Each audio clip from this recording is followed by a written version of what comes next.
मुंबई के भांडुप इलाके में आरटीआई कार्यकर्ता और स्थानीय बीजेपी नेता वसंत पाटिल की हत्या के मामले में 3 और लोगों को गिरफ्तार किया गया है। गिरफ्तार आरोपियों के नाम हैं संतोष, नितिन खिलारी और बबन का बेटा सागर खोपड़े।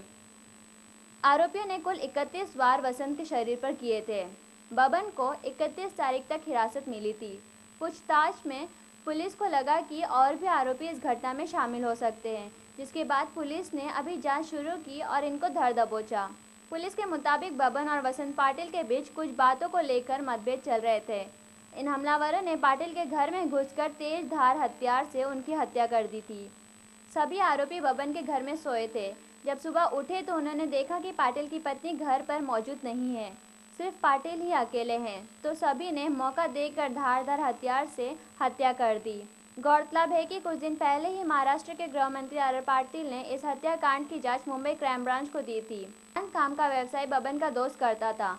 वसंत पाटिल अवैध रूप से हो रहे बांधकाम के खिलाफ थे, जिसके चलते इनकी आपस में कई बार कहासुनी हुई थी।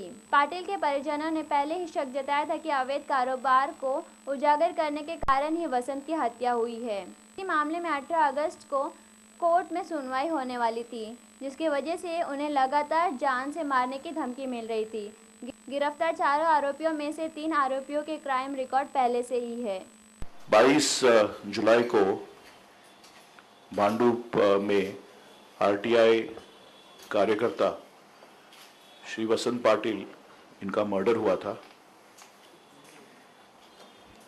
पहले दिन पे बबन खोपड़े, जिसके साथ इनका आपस में दुश्मनी थी इन दोनों की, उनको अरेस्ट किया गया था।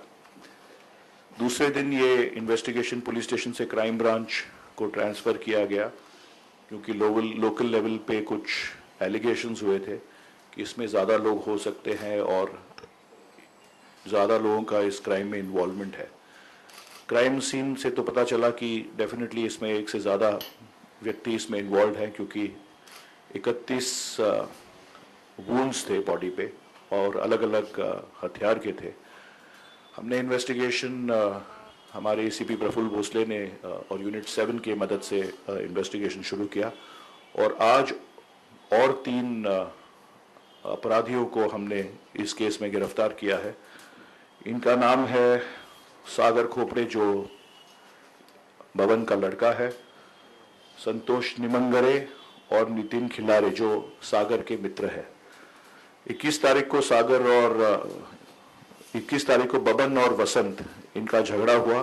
जब बबन घर पे गए शाम को, तो उन्होंने सागर से बात करी। सागर ने डिसाइड किया कि अपने मित्रों की मदद से और इनका मर्डर करे। तो ये चारों मिलके रात को 21 तारीख को बबन के यहाँ सोए। सुबह बबन जल्दी बाहर निकले, उन्होंने वॉच रखा वसंत के घर के बाहर। जब वसंत की पत्नी बाहर गई सुबह 7 सवा 7 बजे, तो इन्होंने इशारा दिया और सागर ने अपने मित्रों को बुला के अंदर प्रवेश करके ये वसंत का मर्डर किया। तो इस तरह से ये मर्डर हुआ है। और इसके बाद ये कपड़े डिस्पोज करने के बाद, एक नाले में कपड़े डिस्पोज करने के बाद वो शिरडी गए। 2-3 दिन वो बाहर थे। वापस आने के बाद हमने इनको अरेस्ट किया है। हमने 2 वेपन अब तक रिकवर किए हैं और 2 वेपन इसमें रिकवर करना बाकी है। और मुझे लगता है कि ये जो इन्वेस्टिगेशन है वो सही दिशा में प्रोग्रेस हो रहा है और आते दिन में देखते हैं कि इसमें क्या प्रोग्रेस होता है। आता ह्याशिवाय there are 2-3 other small issues which I will mention for benefit of visual media. एक तो भगत केस, आप जानते हो कि इसमें आज वर्डिक्ट हुआ है और उसमें कोर्ट ने कन्विक्शन दिया है। It's a very good case वो क्राइम ब्रांच और मुंबई पुलिस के लिए, तो वी वेलकम दैट जजमेंट। जहाँ तक संध्या सिंह केस का सवाल है, आज कोर्ट ने श्रेया और रघुवीर, ये दोनों का स्टे मांगा था, लाई डिटेक्टर और ब्रेन मैपिंग और नार्को एनालिसिस के लिए। श्रेया ने कंसेंट दिया है, तो हम उनका ये फोरेंसिक एग्जामिनेशन अभी हम शेड्यूल करेंगे। आज रघुवीर कोर्ट में पेश नहीं हुए, तो कोर्ट ने और उन्होंने टाइम मांगा, तो 2 तारीख कोर्ट ने दी है।